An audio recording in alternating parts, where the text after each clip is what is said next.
First things first, a matter of safety. If it starts to lighten, it gets dangerous out here, we're going to proceed to the office building back over here in this gloomy building. Okay? So stay down the walkway, and we'll get back in that area here if it gets to be bad weather. All right? Secondly, my wife wanted to remind me that the fact that it's raining outside is a sign from God that this is going to be a fertile shipyard. So I'm okay with that.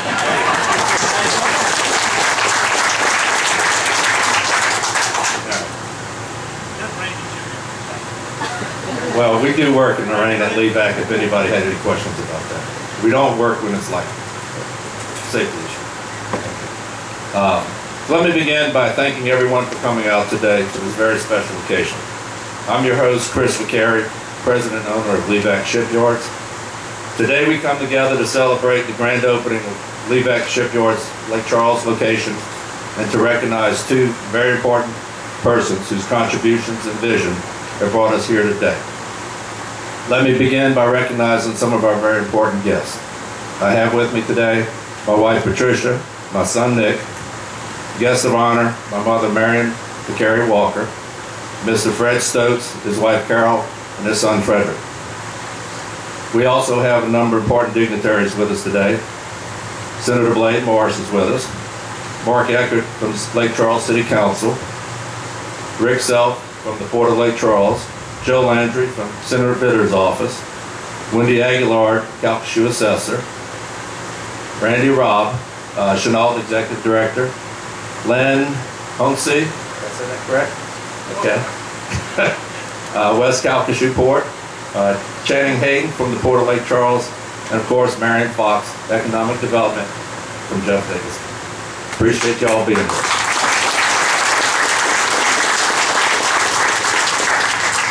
I'd also like to recognize some of our very important customers here today.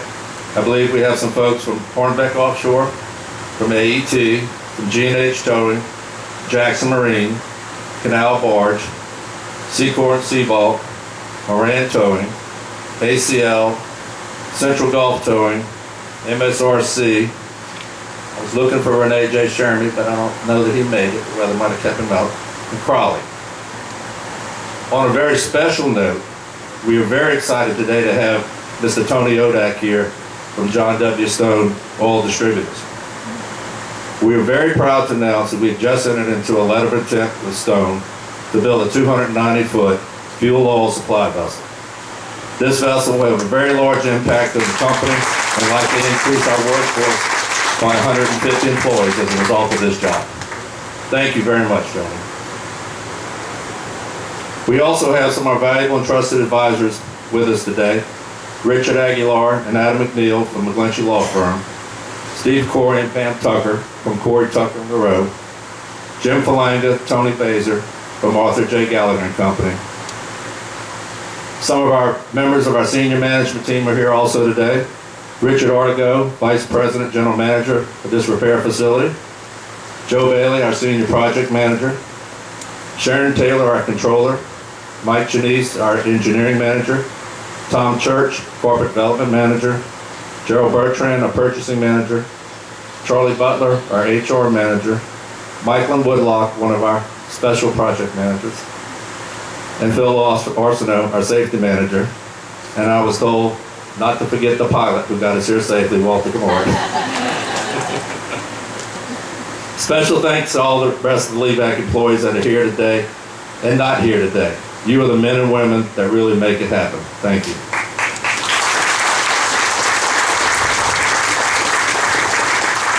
Several of our vendors are with us today. I can say without hesitation that we appreciate the support that you've given us over the many years. If I've missed your name, please know that we are honored that you are with us today to share this event. What started as a dream of mine some 20 years ago has finally come together. I've always thought for years that Leevac needed to be in the repair business. For years we attempted, with some success, to offer these services to our customers, but our location in Jennings was not ideal. Several attempts were made over the years to acquire repair yards in other locations. We made a run at the Old Service Marine Yard in Morgan City. We tried to buy the Acadian Shipyard in Houma. R&R in Port Arthur, Bollinger and Calcasieu. But each and every time there was something that just wasn't right about those deals.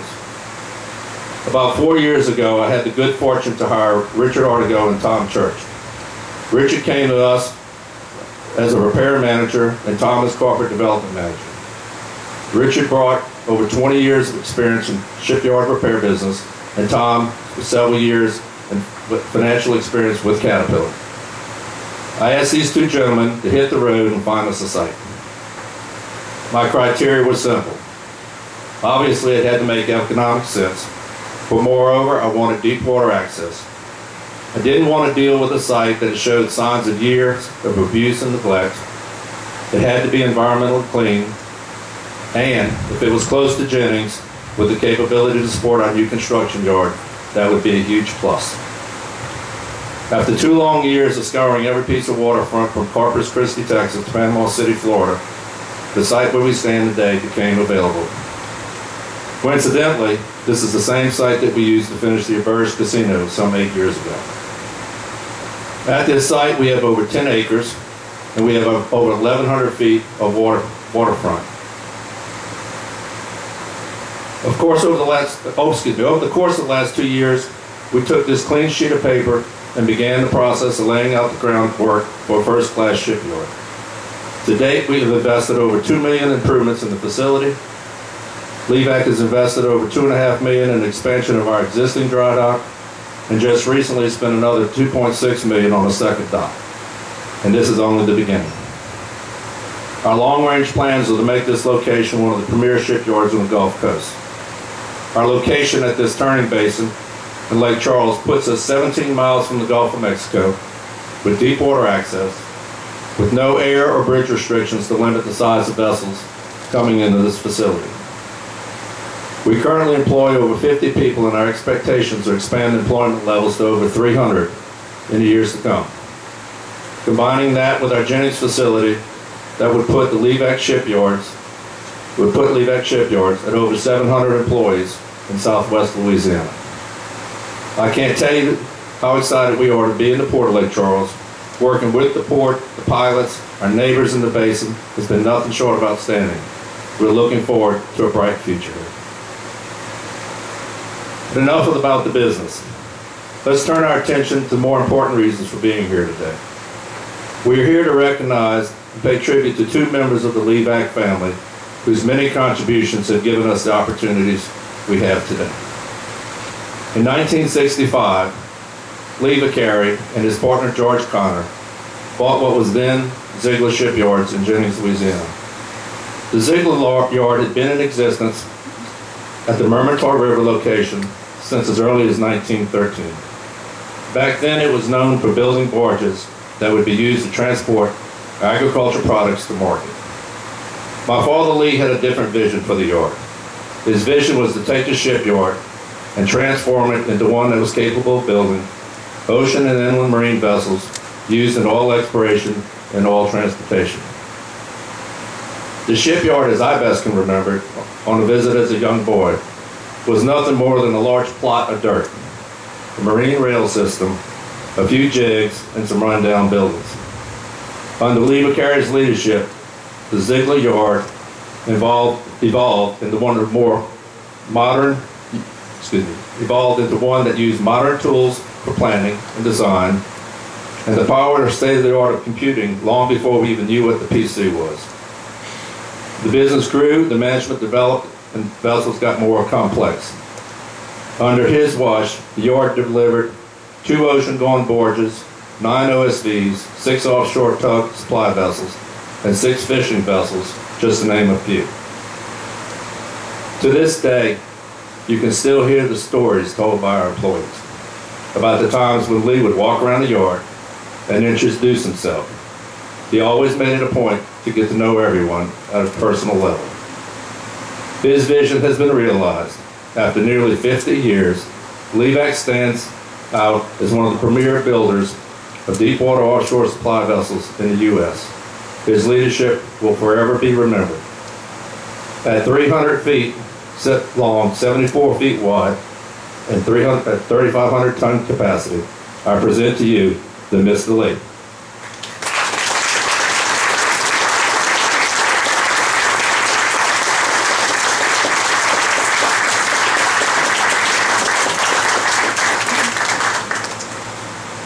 In 1978, an unassuming gentleman named Fred Stokes appeared on the scene.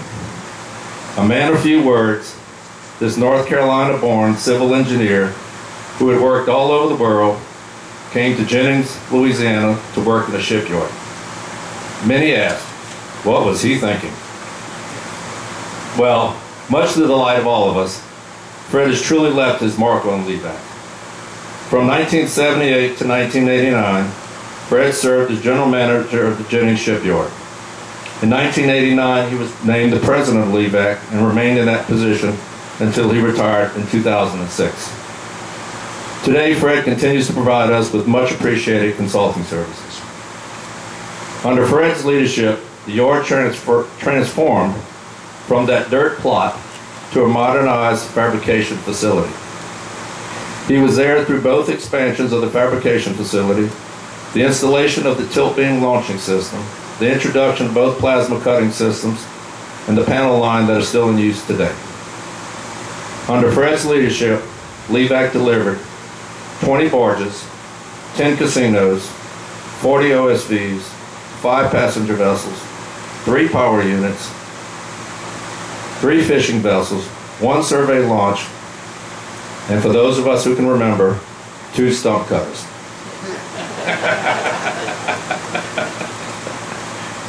I had the privilege of working with Fred for 17 of his 28 years at Leevac, and I can tell you firsthand, it was a pleasure and a great learning experience for both of us. I can't think of anyone more worthy and more stoked about today than Fred Stokes. At 150 feet long, 74 feet wide, and at 1,600 tons, I present to you the Mr. Fred.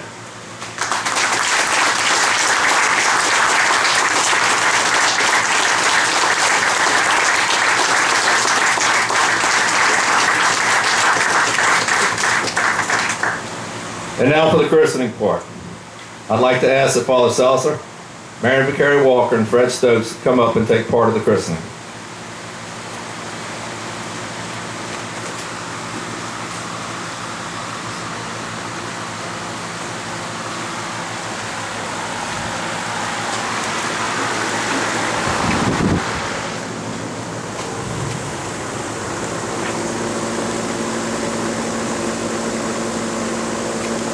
Father Salvius, please bless these 2 docks and the good people who will work on them for years to come.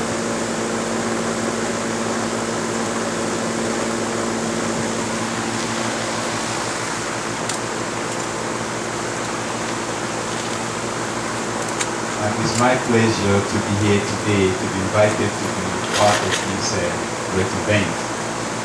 And for the christening, we will ask God to come down and take possession of these and bless them, protect them, and guide them, especially on those who are going to work on it.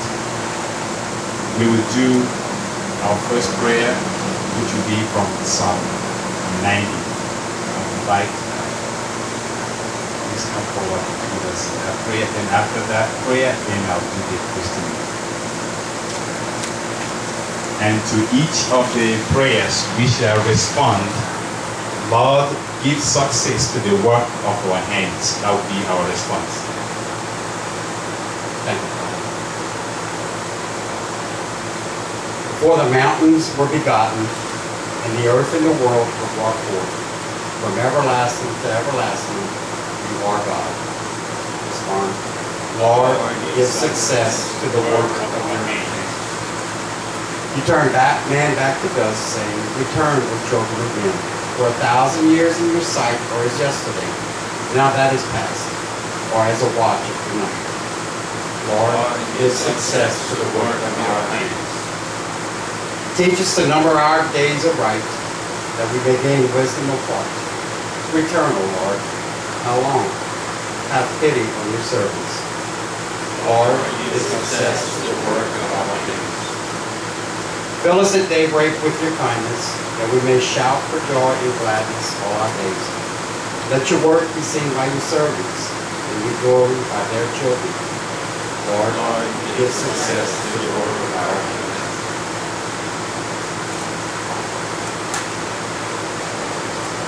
I will do the prayer of the blessing and then go and sprinkle holy water as a mark of blessing on the vessel.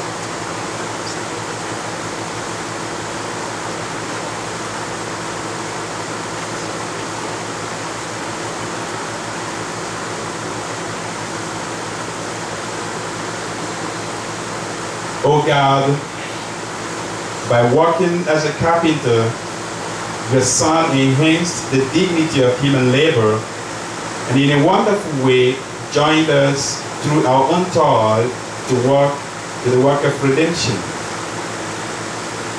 Bless these Drydocks, Mr. Lee and Mr. Frey. Give to those who are employed in skillfully transforming the things you have created a sense of their own dignity. Make them content in their dedication to the bettering of the human family in praise of your name. All this we ask through Christ our Lord. Amen.